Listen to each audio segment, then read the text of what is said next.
은퇴하고 고립됐다. 결국 나를 살린 건 이곳이었다. 솔직히 말해볼까요? 우리는 은퇴를 늘 쉴 수 있는 시간쯤으로 여겨요. 아침에 알람 없이 눈 떠도 되고, 출근 안 해도 되고, 사람 눈치 안 보고 내 시간을 온전히 쓸 수 있다니 얼마나 낭만적인가요? 하지만 그 낭만이 오래가지 않아요. 며칠, 길어야 몇 달이죠. 그 후엔 어김없이 공허함이 찾아옵니다. 어디에도 소속되지 않고 내가 필요 없는 사람처럼 느껴지는 시간. 그게 바로 은퇴 후의 진짜 현실이에요. 사람은 누구나 의미 있는 무언가에 연결되어 있어야 해요. 돈보다 중요한 게 있더라고요. 관계, 역할, 참여감, 그리고 소속감. 그래서 오늘 이야기해 보려고 해요. 은퇴 후 고립에서 벗어나 다시 삶을 살게 만든 어떤 장소 이야기입니다. 그리고 그곳에서 다시 웃음을 되찾은 사람들 이야기까지. 혹시 당신도 지금 은퇴 후의 삶이 막막하다면 이 이야기가 작은 힌트가 되었으면 합니다. 1. 아무도 날 찾지 않았다. 그래서 다시 문을 열었다. 마이너스 67세 전직 교사 김정호 씨의 이야기. 김정호 씨는 중학교 교사로 35년을 일했습니다. 수많은 제자를 가르쳤고 교무실에선 후배 교사들의 멘토였죠. 하지만 정년퇴직 후엔 전화 한 통, 문 두드리는 사람 하나 없었다고 해요. 와, 내가 없어진 느낌이더라. 하루 종일 말 한마디 안 하고 지나간 날이 한두 번이 아니었어. 그렇게 1년을 보냈을 때 우연히 동네 주민센터에서 시니어 커뮤니티가 있다는 얘기를 들었어요. 강좌도 있고 자원봉사도 있고 회의도 있다는 얘기에 망설이다가 딱 한 번 나가봤답니다. 그게 인생을 바꿨대요. 처음엔 어색했지만 시간이 지나며 다시 필요한 사람이 되기 시작했죠. 후배 시니어들에게 스마트폰 강의를 해주기도 하고 지역 아이들 멘토링 수업도 하면서 다시 선생님 소리를 듣게 된 거예요. 집에만 있었으면 난 정말 병났을 거야. 근데 여긴 내가 다시 숨 쉬는 곳이야. 내 존재감을 다시 찾은 곳이지. 2. 남편 은퇴 후 우리 부부는 말이 없었어요. 마이너스 63세 전업주부 정은희 씨의 이야기. 남편은 대기업 부장으로 은퇴했습니다. 정은희 씨는 평생 남편 뒷바라지하며 자식 둘 키워냈고요. 드디어 여유를 찾는구나 했던 순간 집안에 이상한 침묵이 찾아왔대요. 둘이 하루 종일 같은 공간에 있는데 말이 안 나오는 거예요.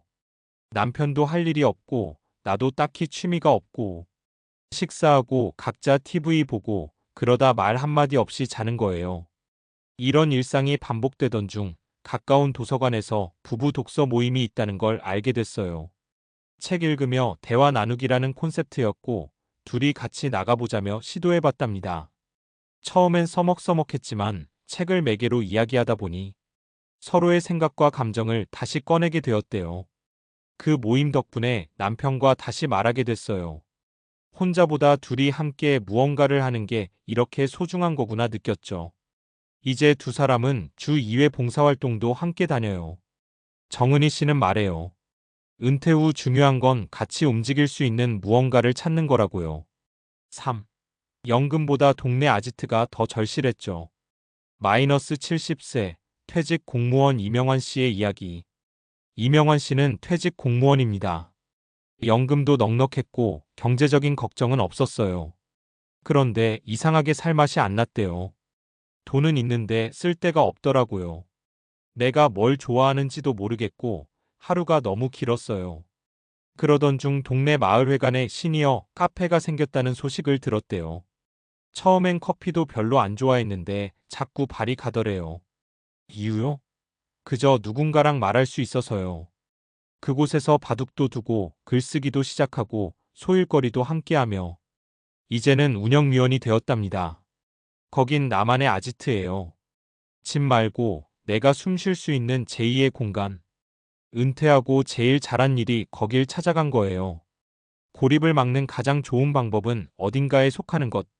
많은 사람이 은퇴 준비라고 하면 연금, 노후 자산만 떠올려요. 물론 중요하죠.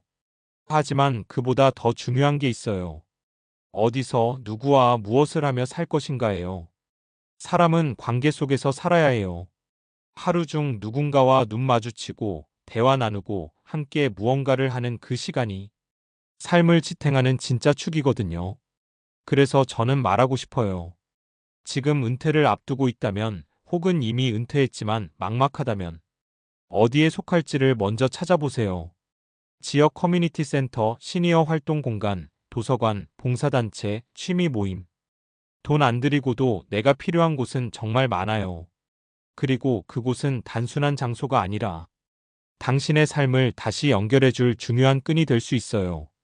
마무리하며, 우린 누구나 은퇴 후 혼자이고 싶다가도 막상 혼자가 되면 너무 외로워요. 그건 부끄러운 게 아니에요. 지극히 사람다운 감정이니까요.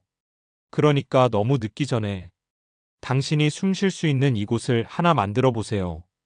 그게 당신의 제2의 인생을 훨씬 더 따뜻하고 건강하게 만들어줄 겁니다. 앞서 은퇴 후 고립과 속할 공간의 중요성에 대해 이야기했는데요. 이어서 은퇴 후 사회적 고립이 신체적, 정신적 건강에 미치는 영향과 그걸 어떻게 예방하고 극복할 수 있는지 과학적 근거를 바탕으로 설명드릴게요. 은퇴 후 사회적 고립이 건강에 미치는 충격, 과학이 말하는 진실.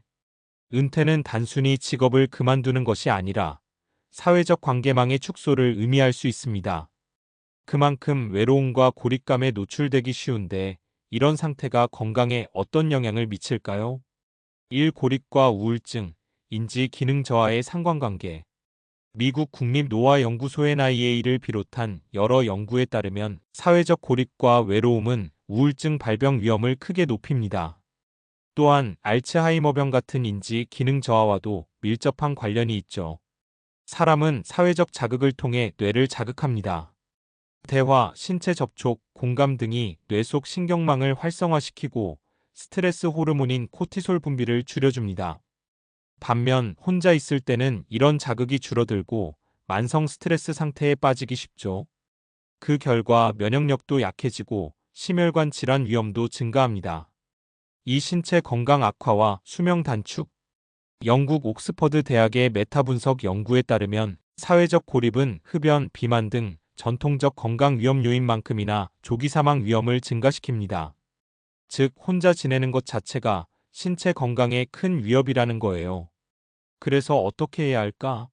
과학이 권하는 사회적 연결의 힘. 1. 지역사회와의 연결 유지.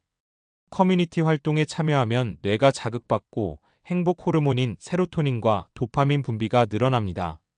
이런 긍정적 감정은 우울증 예방과 스트레스 완화에 도움을 줍니다. 이 꾸준한 신체 활동과 사회적 활동 병행. 규칙적인 운동은 뇌 건강뿐 아니라 심혈관 건강에도 좋고, 사회적 활동을 함께하면 시너지 효과가 생겨요. 예를 들어 걷기 동호회, 요가 클래스, 봉사활동 등이 대표적입니다. 3. 디지털 기기 활용과 온라인 모임. 물리적 이동이 어려운 경우 온라인 모임도 좋은 대안입니다. 최근 연구에 따르면 온라인에서의 사회적 상호작용도 실제 만남과 비슷한 긍정 효과를 낼 수 있습니다.